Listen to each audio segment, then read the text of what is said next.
The mahogany desk in William's office was cold, but not as cold as the man sitting behind it. William Thorne, CEO of Thorne Enterprises, was currently staring at a spreadsheet while his heart did a frantic tap dance against his ribs. It was his third wedding anniversary. He had a velvet box containing a $2 million blue diamond necklace in his pocket. He wanted to run home, throw himself at Leo's feet, and scream, "I love you more than profit margins." Instead, he adjusted his tie and barked into the intercom. "Marcus, why is my coffee 0.5 degrees too cold? Fix it or find a new career." Marcus, his long-suffering assistant, sighed through the speaker. "Sir, it's 8 p.m. on your anniversary. Go home to your husband." "Mind your business," William snapped, his face a mask of stone. Internal William, "Please, Marcus, tell me to go home again so I have an excuse to leave without looking soft." The Misunderstanding. Back at the Thorne mansion, Leo had spent 3 hours making a beef bourguignon. He was wearing a soft oversized sweater, looking like a literal marshmallow of hope. Buzz. His phone vibrated. An unknown number had sent a photo. It was William, standing outside a high-end restaurant, leaning in close to a tall, handsome man in a sleek suit. The caption read, "He's never coming home to you." Leo's world shattered. He didn't know the other man was actually a real estate mogul William was threatening to destroy if he didn't sell the beach house Leo had mentioned wanting 6 months ago. 3 years, Leo whispered, a tear hitting his cooling dinner. 3 years of cold shoulders and HMPH for a greeting. "I'm done." He didn't scream. He didn't cry much. He walked to the study, grabbed a sticky note, and wrote 4 words in his neatest handwriting, "I want a divorce." The Great Escape. Leo threw 3 pairs of pajamas and a toothbrush into a duffel bag and called his best friend, Jax. "Jax, pick me up. The Ice King is officially melted out of my life. Finally." Jax shouted through the phone. "I've had the divorce party, champagne chilling since 2024. I'm outside in 5. The return of the King." At 11 p.m., William strutted into the house, looking like a villain from a movie but feeling like a nervous teenager.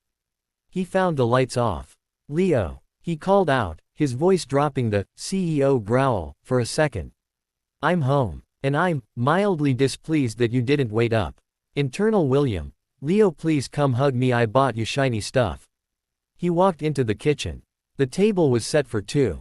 The food was cold. He saw the sticky note on the counter. He picked it up, expecting a "Happy Anniversary" note. "I want a divorce." William's brain short-circuited. He looked at the note. He looked at the cold beef. He looked at the empty hallway. "Is this a joke?" William whispered to the empty room. "Is this a negotiation tactic? Because I will offer him 100% of my soul to stay." He sprinted to their bedroom. The closet was half empty. The soft scent of Leo's vanilla shampoo was fading. The Meltdown. William pulled out his phone and dialed Marcus. "Sir." Marcus groaned. "It's midnight." "He's gone, Marcus." Leo took his pajamas and left. William yelled, his cold CEO persona evaporating into pure, unadulterated panic. "Who's gone?" "The husband you treat like a business rival." "I treated him with dignified restraint." William wailed, throwing himself onto Leo's side of the bed and hugging a pillow. "Find him. Use the satellites. Buy the city. I don't care. If he doesn't come back, I'm firing the entire world." "Sir, you're crying." "I am not crying. My eyes are just leaking liquid fury." "Find him." William's liquid fury, also known as crying, lasted exactly 10 minutes before his CEO brain kicked into high gear. Within the hour, he had tracked Leo's phone to a neon-lit apartment complex downtown. The confrontation. Jax's apartment smelled like cheap pizza and freedom, until the front door was nearly kicked off its hinges.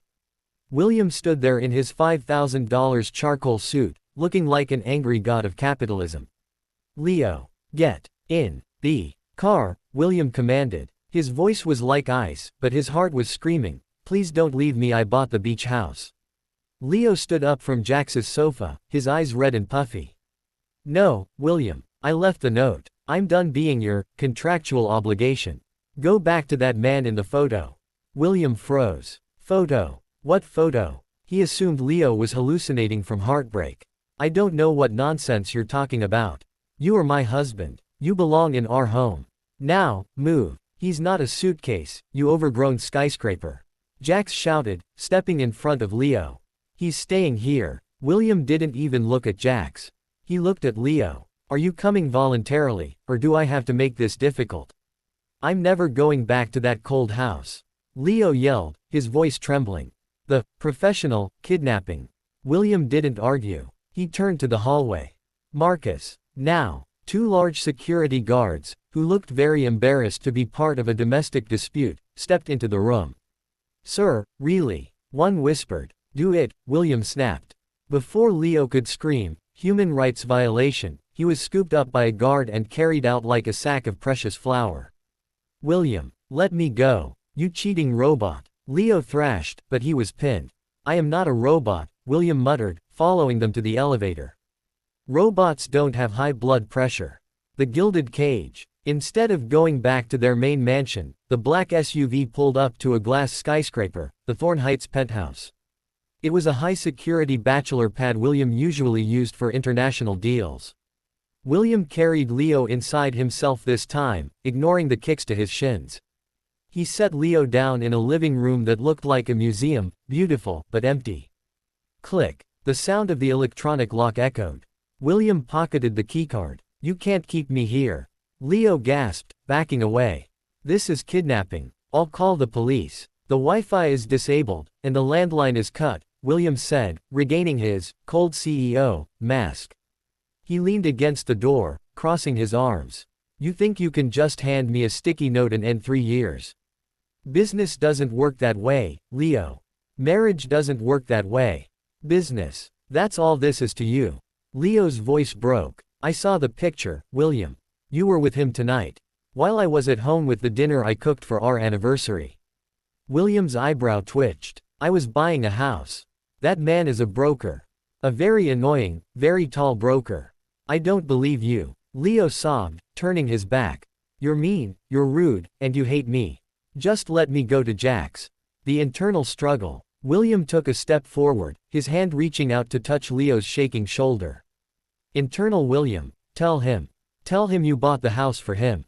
Tell him you kept the photo of him in your wallet for 3 years. Hug him until his ribs crack. External William, you're being hysterical. There's a silk robe in the bedroom. Sleep. We will discuss the terms of your return to duty in the morning. I hate you, Leo whispered into his hands. William felt like he'd been stabbed with a corporate letter opener. He stood there for a moment, looking at the boy he loved more than his own life, then turned and walked toward the guest room. The windows are reinforced glass, Leo, William said, his voice cracking just a tiny bit. Don't try to climb out. You'll hurt yourself. He locked his own door and immediately leaned against it, sliding down to the floor.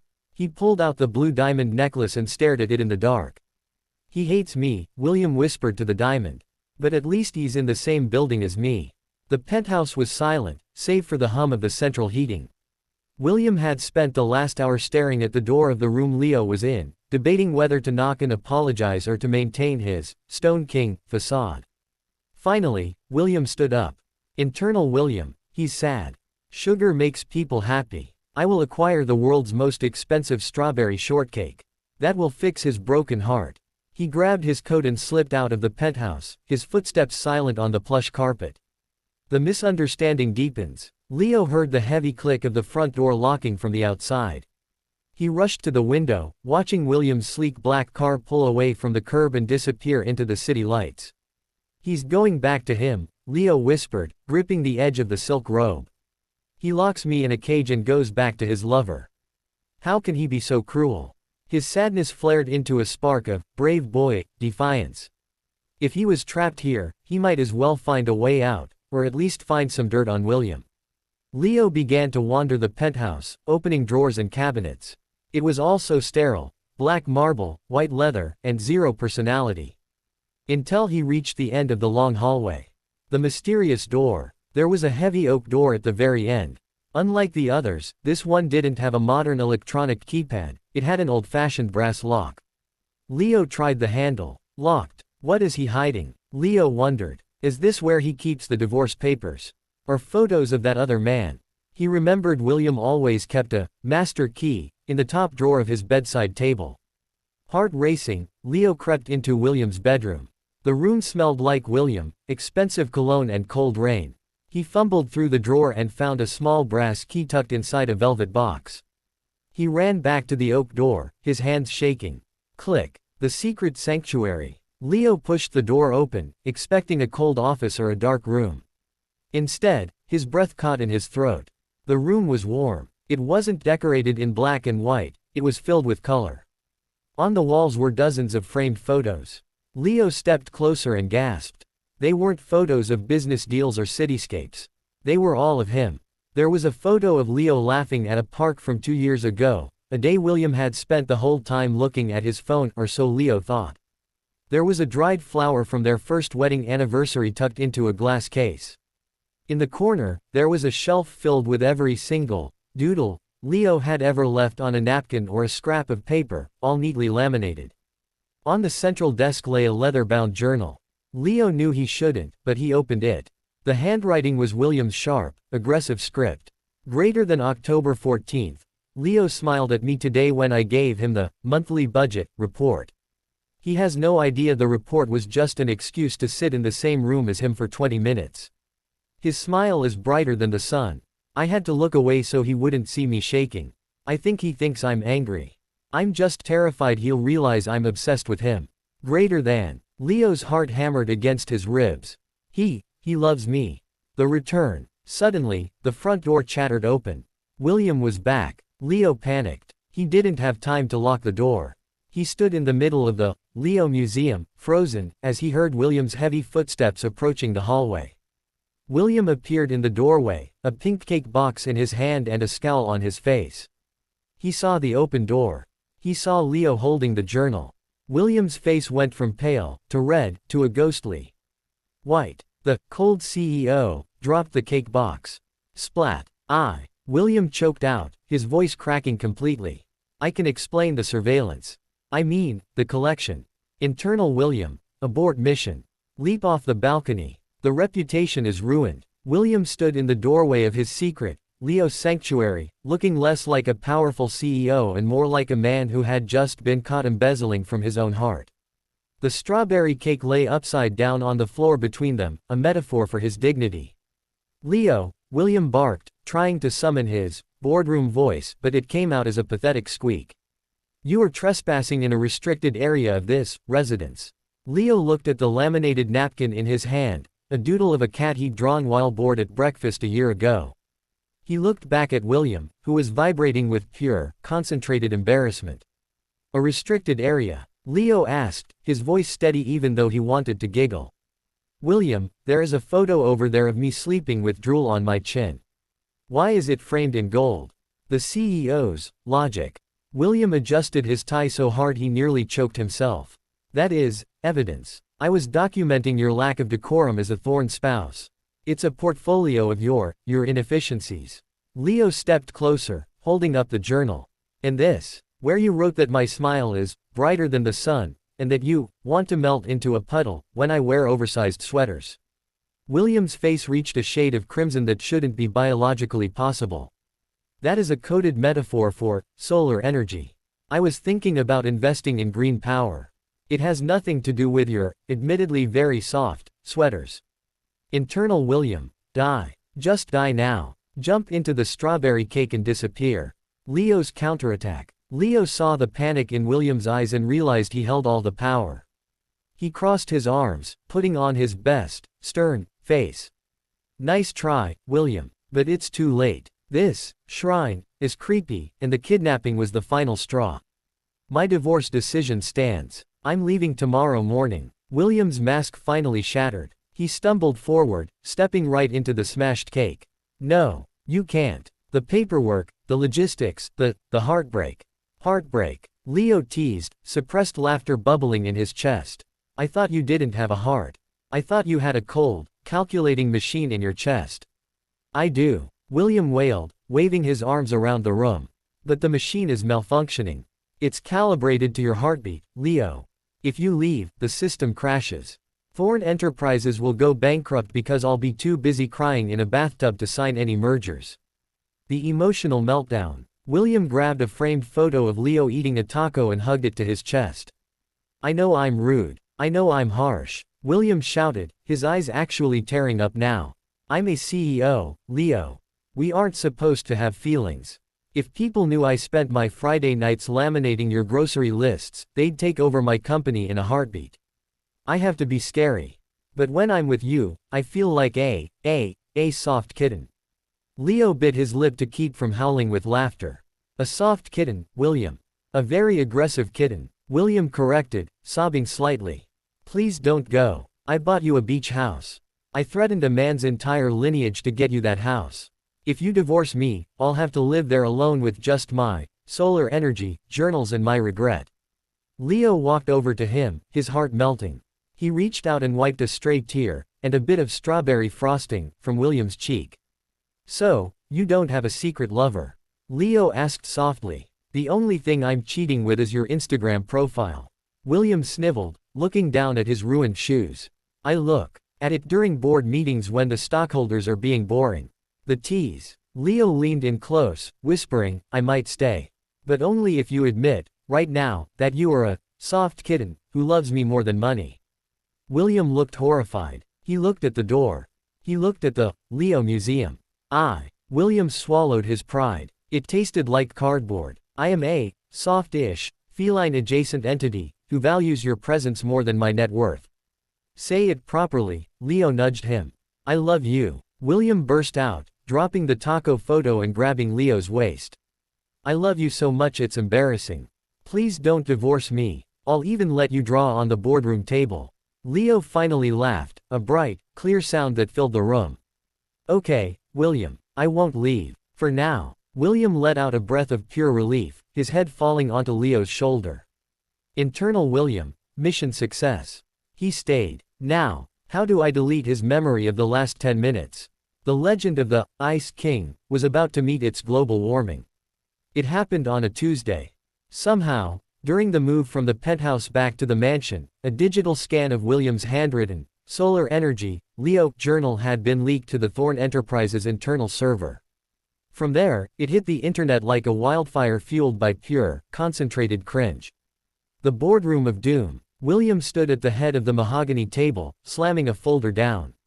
He looked particularly sharp today in a midnight blue suit, unaware that every single person in the room had just read page 42, titled, Leo's sneezes sound like tiny bells and I want to record them for my ringtone.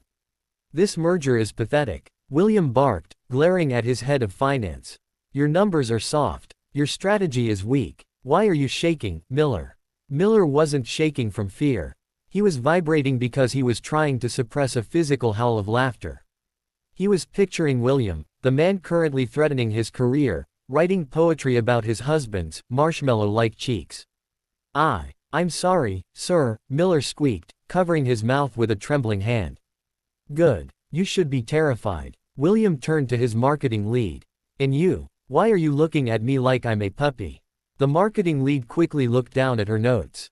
No reason, Mr. Thorne. I just think your aggressive kitten energy is very effective today. William squinted. Internal William. Yes. My aura of dread is at an all-time high. They can barely look me in the eye. I am a god of industry. The arrival of the husband. Leo arrived at the Thorne Tower to find the lobby in a state of suppressed hysteria.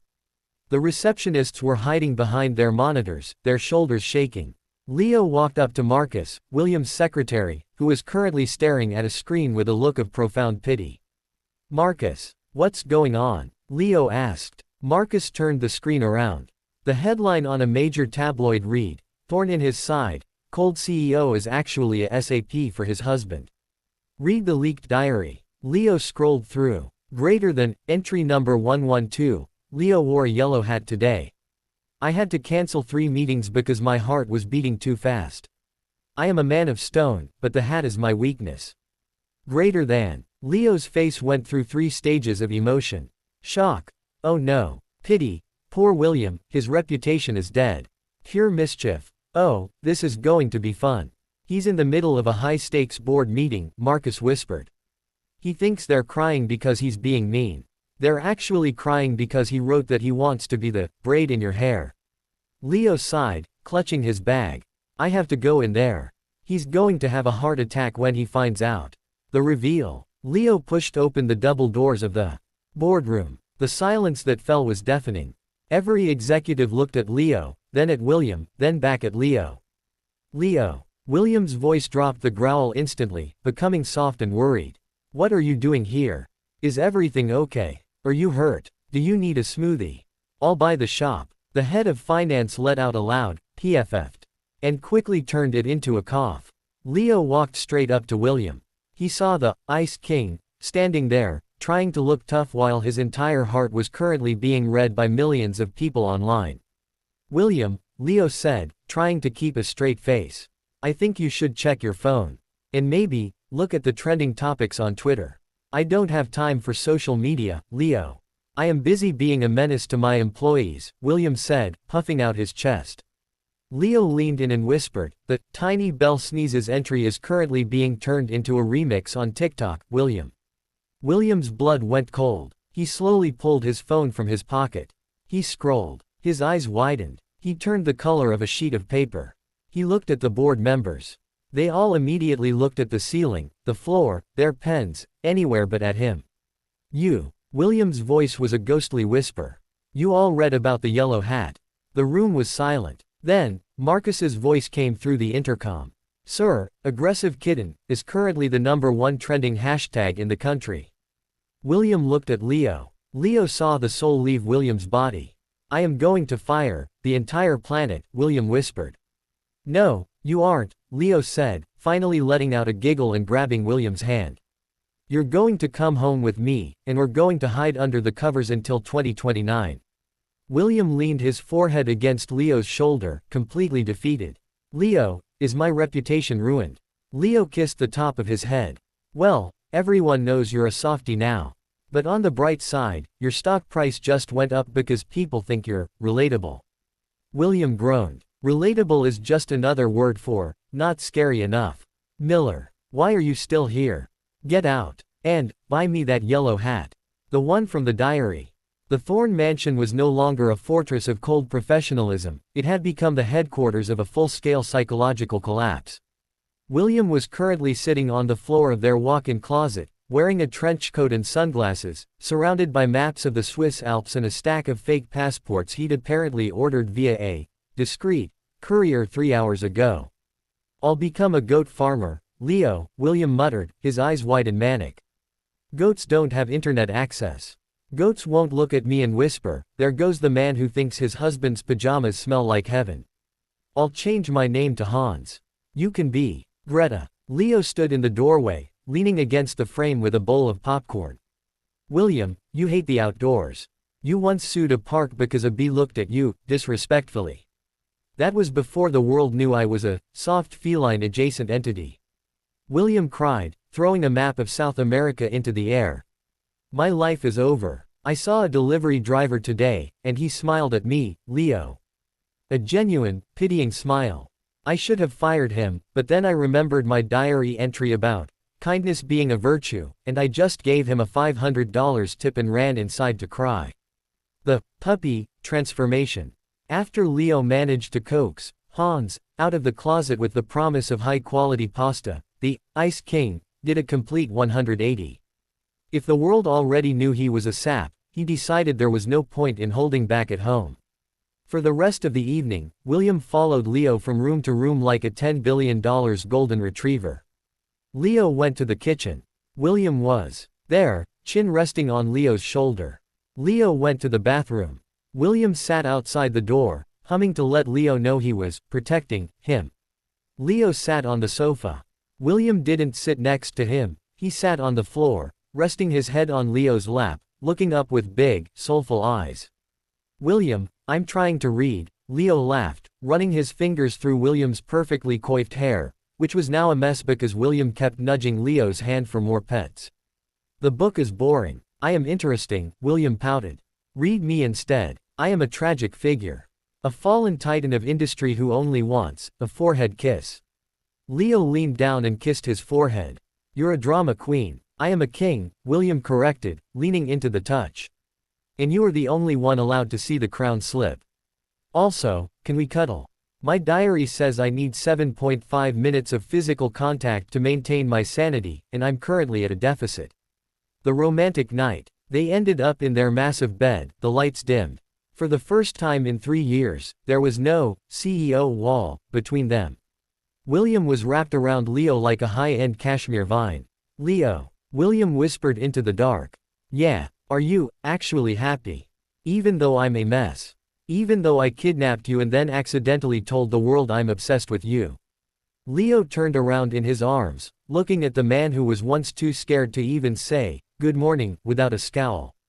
William, I've wanted this version of you for 3 years. I don't care about the diary or the reputation. I just like that you're finally here with me. William sniffled. I'm going to buy you the moon tomorrow. Don't buy the moon. Just make breakfast. I don't know how to make breakfast, William whispered. I'll hire a 5-star chef to hide in the pantry and hand me the plates while I pretend I cook them. That's cheating. Leo giggled. It's delegation, William insisted, finally closing his eyes. The morning after. The next morning, Leo woke up to the sound of crashing in the kitchen. He ran downstairs to find William wearing a "kiss the cook" apron over his $3,000 pajamas. He was holding a spatula like a sword, glaring at a frying pan. The eggs are resisting my authority. William shouted. Just then, the doorbell rang. It was Marcus, holding a stack of legal papers. He looked at William in the apron, then at Leo. Sir, Marcus said, his face a mask of professional pain. The board of directors is requesting a video call. They want to know if the aggressive kitten is ready to discuss the new merger. William froze. He looked at the burnt eggs, then at his husband, then at Marcus. He straightened his apron. Tell them, William said, his voice regaining a tiny bit of its old steel, that the kitten is currently busy. But the lion is very hungry. They can wait. He turned back to Leo and gave him a clumsy, shy wink. Was that cool? Did I sound cool, Leo? Leo doubled over laughing. You're hopeless, William. The night of the annual Global Business Gala had arrived. This was the Oscars of the corporate world, and usually, William Thorne used this event to make his competitors weep with a single cold glance. But tonight was different. Tonight, William had to face the world after Diary Gate. The preparation. Inside the limo, William was vibrating so hard he was blurring. He was wearing a tuxedo that cost more than a suburban home, but he was clutching Leo's hand like a life raft. I can't go out there, Leo, William hissed, adjusting his bow tie for the 50th time. I saw a headline on the way here. They're calling us, Will I.O. They've turned my name into a portmanteau. I am a serious man. I own a fleet of satellites. William, breathe, Leo said, smoothing William's lapels. Just be the CEO. Be cold. Be professional. Just don't, talk about my sneezes. I would never. William snapped. Internal William. Unless someone asks, because they really are musical. The red carpet. As they stepped out of the car, the camera flashes were blinding. Usually, the press stayed back, intimidated by William's "I will sue your entire family" expression. Tonight, a bold reporter shoved a microphone forward. Mr. Thorne, is it true that you have a secret room dedicated to your husband's doodles? William froze. His jaw tightened. He looked like he was about to explode. Leo braced himself for a lawsuit. But then, William remembered his puppy training from the night before. He looked at Leo, took a deep breath, and turned to the reporter with a face of pure, icy stone. No, William said firmly. The reporter looked disappointed. Then William added, it's not a room. It's an archival-grade gallery. And his doodles are more culturally significant than your entire news network.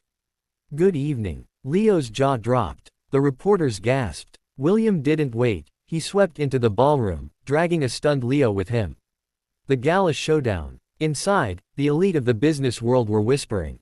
Among them was Julian Vane, William's biggest rival, a man who prided himself on being even more heartless than William. Well, Julian smirked, stepping into their path. If it isn't the aggressive kitten. I read your diary, Thorne. I particularly like the part where you said you cried because Leo forgot to wear a scarf in the rain. Tell me, do you run your company with tissues now? The room went silent. Everyone expected William to crumble or punch him. William looked at Julian. He didn't look angry. He looked bored. Julian, Williams said, his voice echoing with CEO authority. I run a multi-billion-dollar empire and still have the emotional capacity to care about my husband's health. You, on the other hand, have 3 ex-wives suing you and a dog that runs away every time you come home. William leaned in, his voice dropping to a dangerous whisper. I'm not a softie. I'm just so powerful that I can afford to be human. Can you? Julian turned a dusty shade of gray and slunk away into the crowd. The dance. Later that night, the orchestra began to play a slow waltz. William led Leo onto the dance floor. Thousands of eyes were on them. You were amazing, Leo whispered, resting his head on William's shoulder. The archival grade gallery line. Very classy. I meant it, William murmured, pulling Leo closer, ignoring the fact that Marcus was in the corner filming them for the company's relatability PR campaign. I don't care if they know I love you, Leo. As long as they know that if they touch a hair on your head, I will buy their bank and close it. So, the Ice King is back. Leo teased. William looked at Leo, really looked at him, with eyes full of 3 years of unspoken adoration. He leaned down and kissed Leo deeply, right in the middle of the dance floor. The Ice King is retired, William whispered against his lips. I think I'd rather be the man who gets to go home with you. The epilogue. 6 months later, the Thorne mansion was a different place. The Leo Museum had been moved to a much nicer, bigger room. William was back at his desk, barking orders into the phone. I don't care about the market crash. Resolve it by 5 p.m. I have a date with my husband and if I'm late, I'll fire the concept of time itself. He hung up and looked at his computer. His wallpaper wasn't the company logo anymore. It was a photo of Leo, wearing a yellow hat, eating a strawberry cake. William smiled, a real, genuine, non-CEO smile. Internal William, I am the luckiest man in the world. Also, I need to buy more lamination sheets. Leo drew a duck today and it's a masterpiece. The end.